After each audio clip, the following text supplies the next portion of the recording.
Zainab, how are you? Good. How are you, Juliet? Yeah, I'm great, thank you.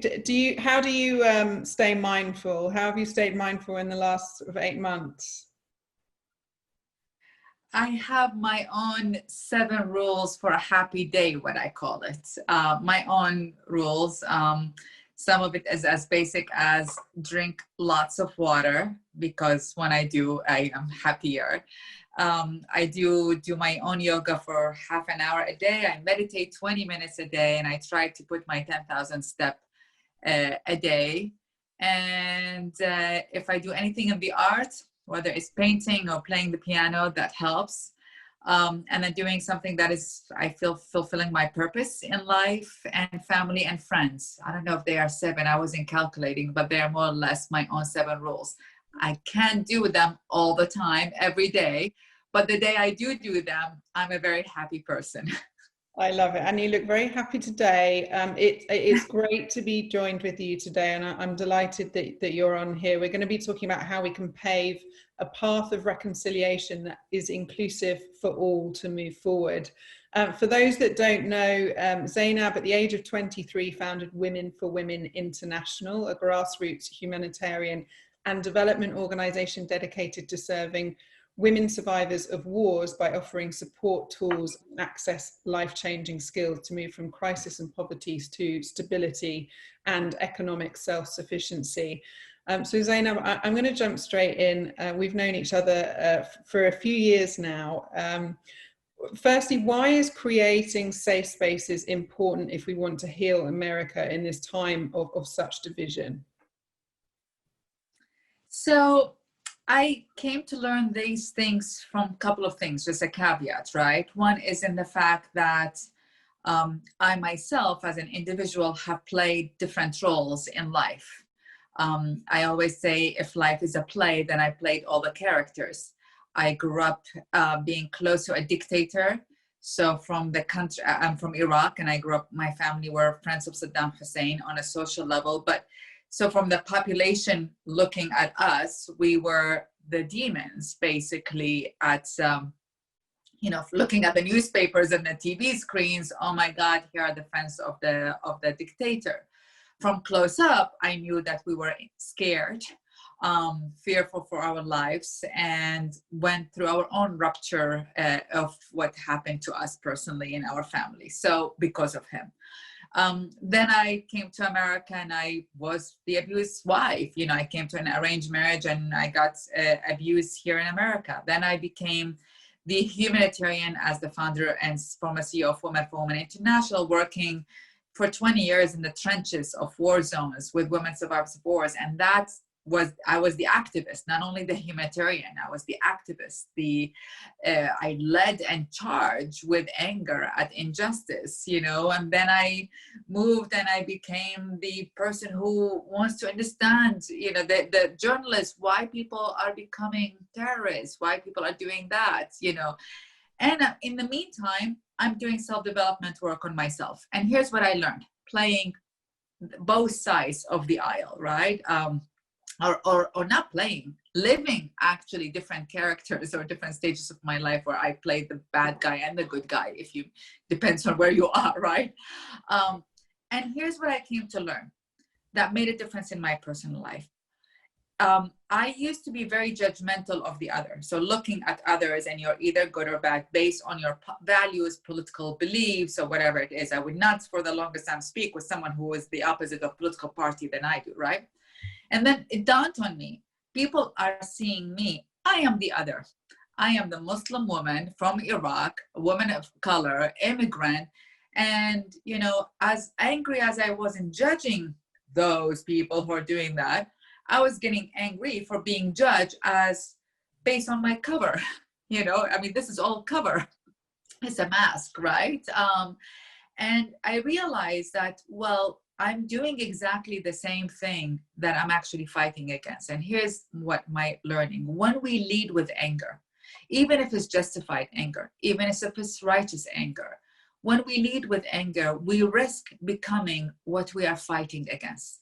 This is not theoretical for me. This is very real for me. I led with anger, and I risked I caught myself becoming the oppressor of what I was fighting against, except I applied it to other people. I was fighting for women's rights. I became so angry at men that I called myself cornering all men as one thing, as I was fighting against cornering all women. So when we lead with anger, we risk becoming what we fight against. So how do you change that? How do we change that? And I realized, as someone who have faced a lot of discrimination in my life and prejudice and projections of people, when I snap at them in response because I am upset, offended, insulted because of their own projection on me, I only built walls. So the other person just shut down immediately, and we became him and her, or the other, very fast. Partially because they said something, partially because the way I reacted. And over the course of my life, both my own work on myself, my curiosity, but also frankly working in war zones and in conflict areas and finding and witnessing people who have found ways to reconcile. Because here's the thing, when we don't reconcile because we are the oppressed people, let's say the oppressed side, when we don't reconcile, everyone loses. I mean, so the reconciliation is needed because we actually need each other to move forward. So that's one, right? We just really need it. So then how do we go about it? Well, I learned the ones who are usually victimized do need to step up, and I'm simplifying my words in here and framing what does it mean to reconcile. Right now, we are in the punishment state in America. If you do something wrong, you are punished and out immediately. And there's no dialogue happening. And so everyone is leading with fear right now, in my opinion, in my observation, witnessing. It's fear. If I say the wrong thing, do the wrong thing, all of these things. And there's no attempt to understand the other. And I am not talking about white people understanding black people. I'm talking about everyone understanding each other both ways, but basically women and men, racial issues, all of that. So how do we do that? And for me, the first one is having the rules of safe spaces. And safe spaces is a place where you meet and gather within one rule, which is you are not going to attack each other and you are not going to judge each other. And that takes discipline and learning on both sides. Because right now the pendulum is in towards righteous anger, right? And I'm speaking as a woman of color. I'm like, I know that anger, I understand it, I have it. And I came to realize it's not sufficient to lead with, actually. It may be sufficient to wake up as a wake-up call, but not to lead in. So safe spaces is holding the place where you can ask unconventional, scary questions that you really do have, and scared to ask it because you're afraid of being judged, and having the time and the rules that I can ask in that safe space without being fired up against, And Zainab, what are the questions that we should be asking in these safe spaces? There's a lot of questions. Everyone has questions about the curiosity. So I can only speak from my own experience, right? And my experience is being a woman of color and immigrant and a Muslim and from Iraq. And by the way, I knew Saddam, right? But a few years ago, Iraq was generating terrorism, ISIS, the reputation is people of, oppressed women, yada. And there's one way is, people were afraid to ask me even because I would just shout at them. It's like, how dare you think that I am this, And what I realized is I changed my style of conversing. And what the pivot moment, or the realization is, if I hold my breath and understand this person may be insulting to me in the questions that they're asking, but maybe I can give them the benefit of the doubt that they're asking out of ignorance or out of fear or out of what they're hearing in the media or out of their own prejudice or projection.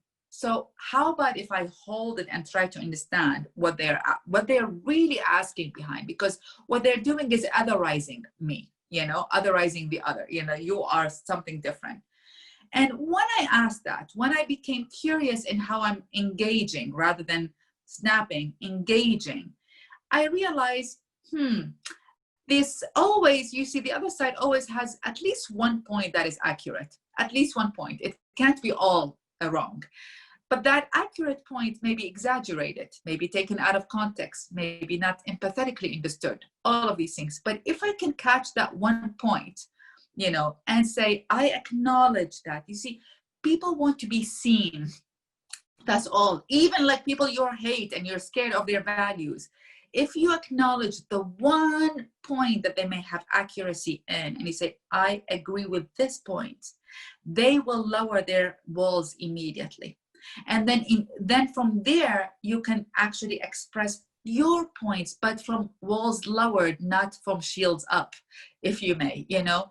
And when we do that, I mean, it takes discipline on both, and it's a skill set, to be honest, that it's learnable, it's possible. I always say, if I could do this, everyone else can do it. But it is a discipline. How do we engage in a dialogue differently? When I want to ask unconventional and controversial questions, and I have a lot of curiosity, I actually tell the person before I ask them, can you hold a safe space for me? I need to ask some questions that I'm afraid of asking, but because they may be politically incorrect. Would you hold the safe space for me and hold that ability for me to ask that question? When I frame it that way, more often than not, I am given that space, to be honest. And I have to catch myself in my fears and my prejudice, not only their fear and their prejudice in that process of engagement. And you talk about generous listening. Is that what you mean when you talk about generous listening? It is getting to that point where you are acknowledging something. You don't have to agree with everything the other is saying, but actually when you do listen and when you do create that space and when you do maybe acknowledge and guards get lifted down, that's generous listening.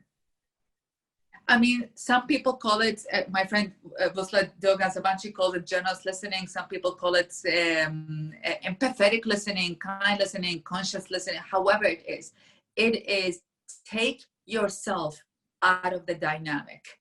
You know, take your own preconceived notions out of the dynamic and try to be genuinely curious about understanding the point from that person's perspective. It does not mean agreeing with them. And I learned that when I went to a family of a terrorist in Paris and interviewed them. And everyone said the terrorist is this, right? Everyone in the world said, this is what the terrorist family is. This is what. Now, we can do that, but it was not capturing the truth, the full truth, right? Generous listening, when I went and I showed genuine curiosity to understand the issue from their point. Long story short, what they started by giving me 20 minutes to talk with me ended up with 3 hours of opening their family albums to me.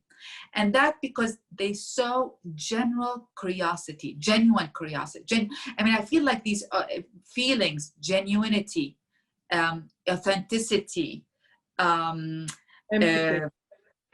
like these are the feelings of the moment. You know, 10 years ago, it was statistics, data, facts, records. We've mastered that. And now what we really need to polish our skills and have the courage, frankly, to show genuinity in our curiosity, hold our breath before we judge.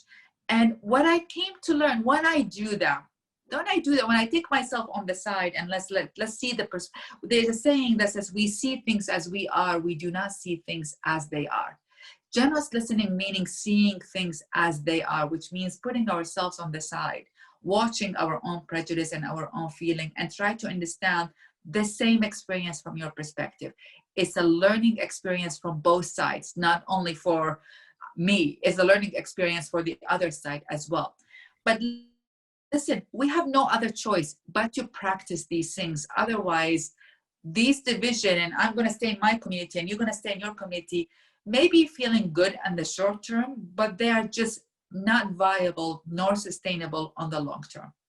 And Zainab, if we sort of take ourselves to where we are today in America, and it is an incredibly divisive time, and the fallout of the pandemic and the racial justice movement, and all of the sort of political rhetoric that's going on, what steps can we take to pave a path for sort of reconciliation? But more importantly, what role can companies and organizations and corporations play in this, do you think? I think companies and organized institutions are pivotal at the moment. And frankly, not only the world needs companies, institutions to step up, but I think it's in their best interest as well to step up. And what we need is moral leadership from big institutions, from CEOs, from companies. We need moral leadership right now.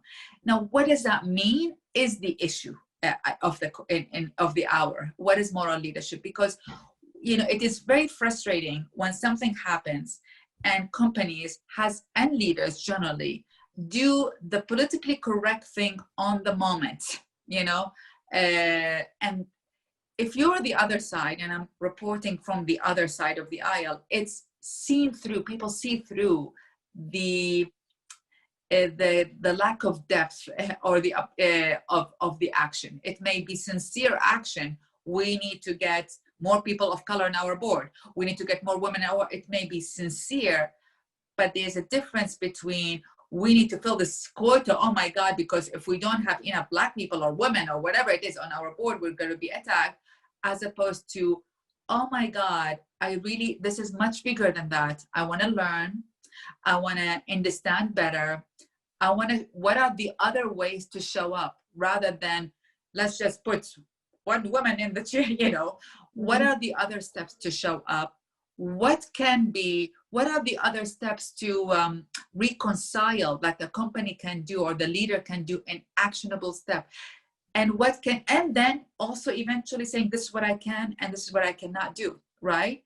But when we feel the lack of, I feel like right now everyone is in pain, including the company. And I don't mean the company as a financial pain, but I feel a lot of good leaders or good humans who are leading are genuinely in pain, that they are, how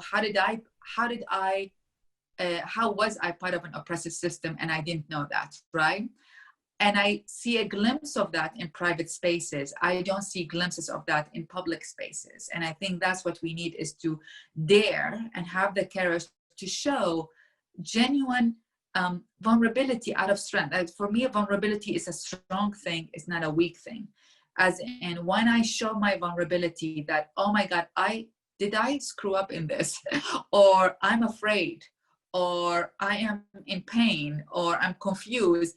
That is not for me. And when I say this, it's not coming out of my weakness. It's honestly coming out of my strength. Is I know who I am.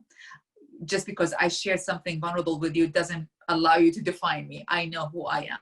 So it comes from knowing, then being able to share something vulnerable. And I feel that's what we really need right now, is not more people of color only in the chairs, oh, fix it, quick fix. Is we need more genuine fixes, both in order for it to last, as well as to show authenticity, which I learned in the course of my life, especially in my work in Rwanda, that if you have no true remorsefulness, if you do not show true remorsefulness, people feel it, and people say, no, that's not good enough for us, and that's what you're seeing. The anger keeps on lingering in here, and it will continue until a genuine transformation happens. Zainab, I love spending time with you, and I could have this conversation for hours with you. We've got time for one more question, and that is, can America be healed? 1000%, but America has to have the courage to take the active steps to heal.